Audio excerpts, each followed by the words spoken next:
Pues muy buenas tardes, agradezco la invitación a este encuentro. Les confieso que creo que voy a desentonar, y voy a desentonar por dos motivos principales. El primer motivo tiene que ver con que mi enfoque es social, es decir, estoy centrada sobre todo en el estudio, la investigación, y mi acción como católica tiene que ver sobre todo con contextualizar socialmente, ¿no?, las problemáticas contemporáneas, y en este sentido contextualizar la familia desde el marco social. Y en segundo, porque mi enfoque y posiblemente mi hipercriticismo esperanzado católico me hace disentir en algún sentido, no de los principios, pero sí del tratamiento y del enfoque de los dos especialistas que me precedieron. Y esto lo digo porque a partir de sus presentaciones yo veo que se centra el análisis en políticas públicas y políticas de Estado erradas. Por supuesto que tenemos pues una historia del Estado mexicano inmemorial para poder hablar de los errores en políticas de Estado, pero creo que hay otras razones y que en un ejercicio autocrítico deberíamos de entrarle. Yo parto de la noción de que siempre existe un punto ciego a la propia observación. Nosotros podemos ver algo, pero no somos capaces de ver cómo vemos. Y creo que este es un síndrome, el Papa Francisco le llama autorreferencialidad, que es muy de los católicos mexicanos. Y es perfectamente comprensible porque fuimos formados en una historia de confrontación con el Estado, y un Estado que ahorita, pues bueno, es Santa Teresa de Calcuta con lo que era el Estado mexicano en los años 20, ¿no? Y entonces todavía nos quedan polvos de estos lodos de enfrentar el análisis de la historia de México desde la confrontación. Y mi enfoque es distinto. En este sentido, yo lo que les propongo es, como católicos y católicas que asumo que los que estamos aquí somos, partir de una autocrítica y un discernimiento de qué hemos hecho mal como católicos mexicanos, en qué no hemos hecho todo el bien que debíamos haber hecho y en qué nos falta hacer. Y este enfoque, como yo lo veo, nos permitirá en concreto, más allá de esperar, que por supuesto que se tienen que hacer y enfocarlo en políticas públicas, pero no esperarnos a que los cambios se den para hacer lo que nos toca hacer, ¿no? Que creo que es el enfoque, y bueno, es el enfoque que yo plantea. Y en este sentido, unas de las discrepancias que tengo con esta contextualización social de las problemáticas del México contemporáneo, pues yo sí quisiera hablar a favor de las mujeres mexicanas que trabajan porque no les queda de otra, porque sus maridos las abandonaron o nunca hubo marido, que según las estadísticas del INEGI son más de 20 millones de mujeres, ¿no? Y que no se quedan en su casa, que es lo que más quisieran, ¿no? Y que eso es lo que quisieran hacer, como muchas de nosotras, aunque no lo hacemos, pero tenemos las posibilidades socioculturales de quedarnos un rato en la casa, ¿no? Entonces, en este sentido sí creo que es una reivindicación de justicia que deberíamos de hacer a las mujeres mexicanas. ¿Qué pasa con la situación, para entrar ya en materia? Pues estamos en un horizonte de posmodernidad que nos complica todavía más el escenario. ¿Qué es lo que hace esta posmodernidad de la que no se ha hablado, pero que enmarca de alguna manera todas estas teorías de género y todo esto de lo que han abordado los especialistas que me precedieron? Pues con lo que acaba la posmodernidad, este contexto, no es que sea una época de cambios, sino un cambio de épocas sin precedente. Y en este cambio de época lo que sucede es que se acaba la noción de la objetividad de la verdad, ¿no? Y esta verdad, que antes era fuerte, sólida, en la que nos formamos, pues ahora se reduce a certezas o a opiniones. Entonces es complicadísimo, como se veía en el panel anterior, poder educar, ¿no?, poder formar en este contexto. Pero yo estoy convencida que tendremos que hacer un mea culpa como católicos y católicas y madres de familia de qué sí hemos podido hacer y no hemos hecho, o no hemos hecho suficientemente bien. Y en este sentido, como les decía, los especialistas que me precedieron enfocan, y es perfectamente válido y legítimo, el problema allá afuera, es el Estado, son las políticas públicas, es el género, es estas cuestiones internacionales. Mi enfoque es de dentro. ¿Qué hemos hecho los católicos? ¿Qué podemos hacer? Y si este encuentro se llama de líderes sociales, yo creo que hay una precondición, que es pensar, cuando hablamos de líderes, ¿de qué estamos hablando? ¿Qué liderazgos estamos hablando? Un liderazgo que impacta, ¿para qué? ¿Cuál es el objetivo? ¿Cuál es el líder cristiano? Que no es cualquier adjetivo. Si es un líder cristiano, necesariamente nos remite al seguimiento de Jesús, ¿no? Y en este sentido ya termino mi rollo de introducción y yo diría que mi enfoque de varios años para acá y del tiempo que me tocó el privilegio de presidir el consejo en INDOSOC, es que estoy convencida que de todos los déficits y carencias que tiene este país, el más importante es la carencia de esperanza, ¿no? Entonces, frente a este contexto que se ha perfilado y con el que coincido, tristemente coincido, ¿cómo podemos dar razón de nuestra esperanza cristiana? Es muy difícil educar niños, educar adolescentes, educar jóvenes, ¿no? En este contexto de decir todo está mal. Entonces mi enfoque, y en esto tengo un gran maestro que es don Lorenzo Servitje, pues no se trata tanto, yo no pienso tanto en cortar la cizaña, sino en sembrar más trigo. Y es desde ahí que quisiera hablarles esta tarde. Bueno, sin duda, uno de los… ¿Quién la tiene? Siguiente, por favor. Sin duda, uno de los principales problemas en nuestro país, además de todos estos que ya han mencionado, es el problema de la desigualdad.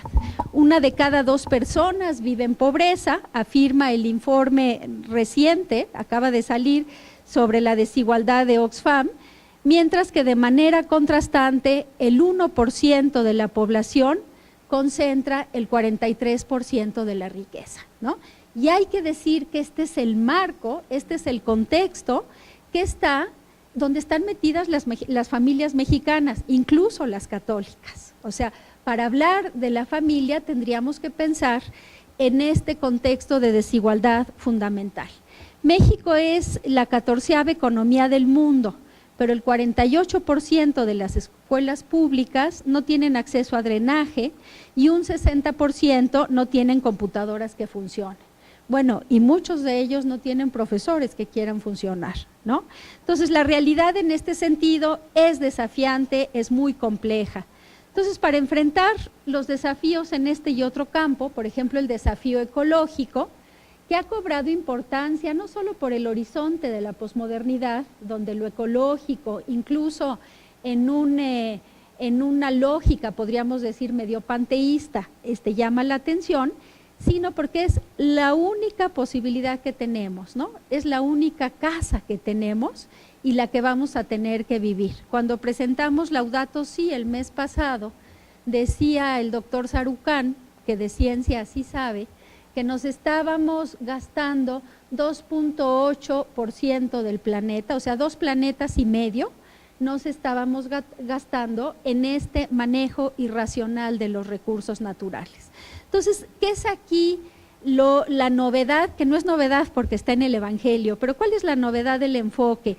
Que también el uso racional y el uso generoso de los recursos naturales tiene que ver con un interpelativo, con una interpelación de la fe, ¿no?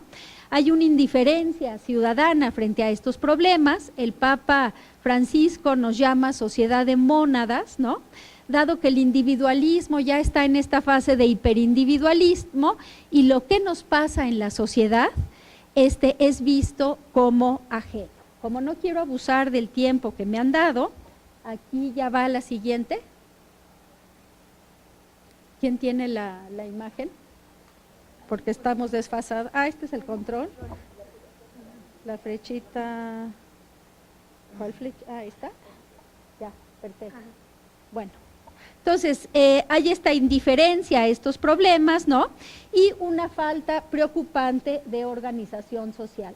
Y lo menciono porque este es uno de los temas que nos convoca hoy. Déjenme que les plantee nada más, me voy a saltar otra, los datos que obtuvimos en la encuesta nacional sobre cultura y práctica religiosa en México. Es decir, solo el 5% de los entrevistados, aquí estamos hablando de católicos y no católicos, a pregunta expresa, y de otras confesiones religiosas, ateos y agnósticos, solo el 5% de los mexicanos participa en una organización social.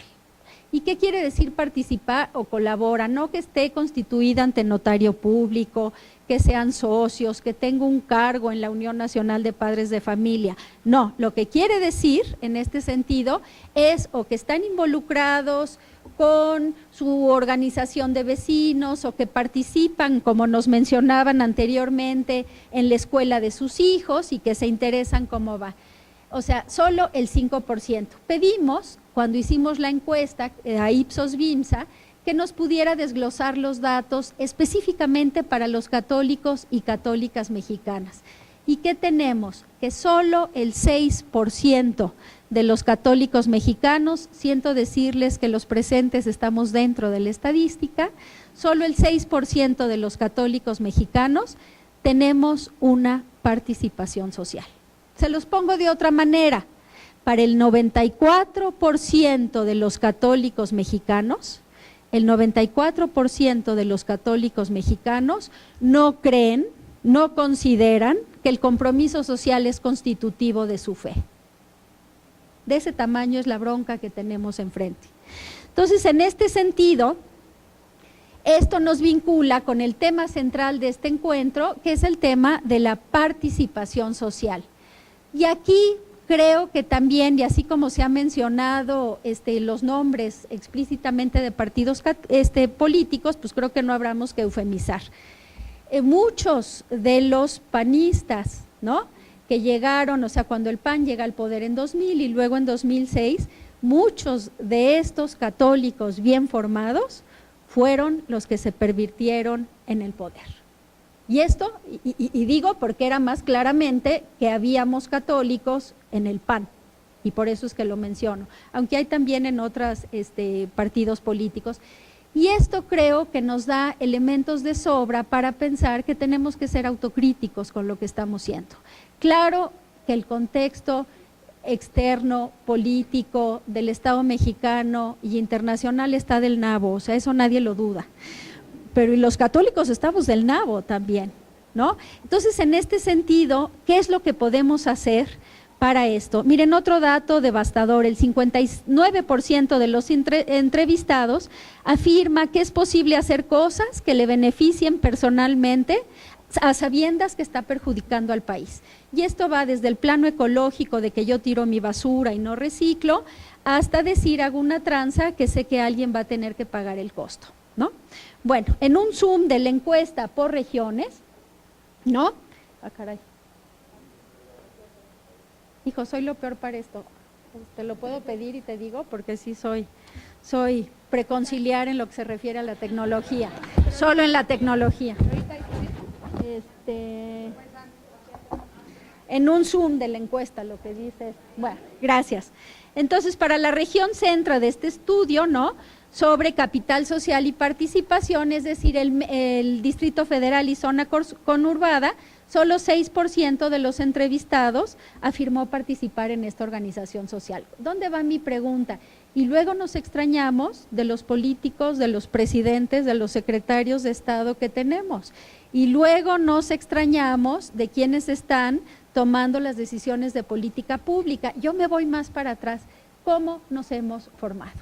¿No? Entonces creo que este es un tema muy, muy importante. Entonces hay pobres resultados que nos evidencian la desconfianza y la indiferencia en la que vivimos, así como en nuestra proclividad a sufrir tantos males sociales, ¿no? Bueno, a la siguiente, y voy muy rápido con esto. Bueno, sabemos que la preocupación por los más pobres, dos más, Sí. Esa, la preocupación, esa. La preocupación por los más pobres es uno de los temas más recurrentes en la predicación del Papa Francisco.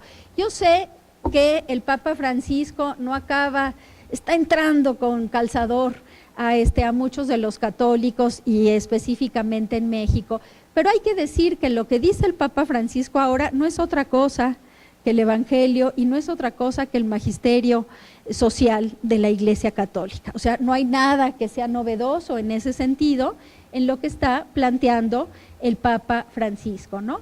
Y en este sentido nos recuerda que con los pobres es con quien Jesús se identificó, ¿no? Los más frágiles de esta tierra. Y en el caso de México, donde las desigualdades sociales son tan lacerantes, habría que pensar en este sentido. Me voy a ir un poquito, bueno, entonces la parte de conclusiones de esto primero y ya muy brevemente hablo de lo segundo. Bueno, sí, no se puede pretender un asociacionismo o una organización social por generación espontánea. Ya esto es mi argumentación de esta parte. Requiere del trabajo pensado y la programación de vida. Si se meten a la página del CEMEFI, ahí se ve cómo, y además es bastante optimista, yo creo que estamos peor de lo que dice, pero se está viendo el nivel de participación. Pero como cristianos, como católicos, como hijos de esta iglesia, que tenemos la obligación, además, el mandato de dar razón de nuestra esperanza, deberíamos tener diagnósticos certeros que nos permitan afinar el rumbo, para que haya una conversión de la situación social de este país, en la que está inserta la familia. Habría que haber antes una conversión a lo social. Conocemos aquí en Indosor muchísimos sacerdotes, ¿no?, que creen que la doctrina es exclusivamente la doctrina de la Iglesia, pero que la doctrina social cristiana, la doctrina social de la Iglesia es un extra que te lo pusieron como asignatura opcional. Si quieres la cumples o si quieres no la cumples. Me salto algunas y entro a lo que es la familia, ¿no? Fíjense que hay en este sentido una importancia bárbara para hablar de la familia en este contexto. Primero, por lo que ya he mencionado de la posmodernidad y de este cambio donde la objetividad de la verdad se termina y no es que se termine la verdad, pero que esta concepción de la verdad ya no es objetiva y de lo que se habla son las certezas o interpretaciones.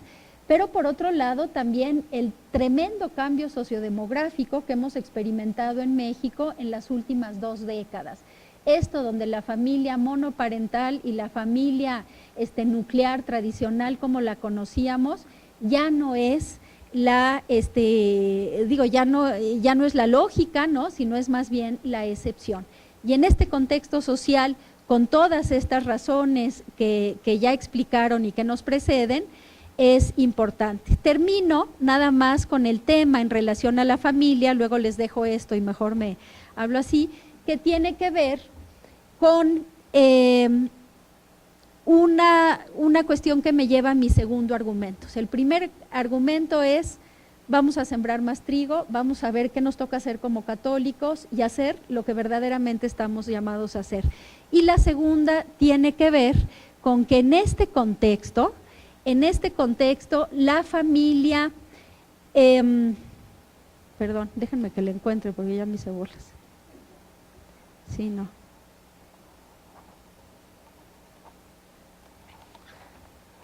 Bueno, en este contexto, la familia está inserta en una problemática social, pero que nos lleva al problema, mi segundo argumento, que es el de la formación. Y les doy un dato muy revelador de la encuesta nacional sobre cultura y práctica religiosa. Los que se dijeron pro vida, y pro vida no estoy planteando aquí una filiación directa a pro vida, sino organizaciones que estemos a favor de la vida, resultaron al mismo tiempo los principales defensores de la pena de muerte. Ustedes pueden consultar los datos para las provincias eclesiásticas, para las diócesis. Esto es un dato que tiene el sustento científico. ¿Esto a qué nos remite? ¿No?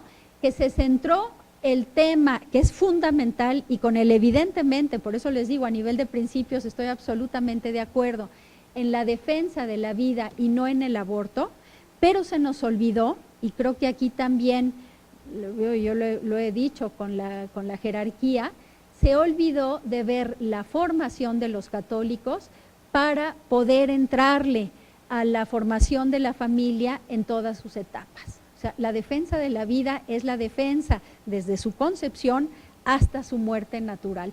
Y en este sentido, sí creo que uno de los retos de este foro, al menos como yo lo veo, pero de lo que venga más adelante, es cómo formar a los católicos mexicanos en este contexto peculiar, dificilísimo, pero que podamos seguir siendo fermento y sal de la tierra. Muchas gracias.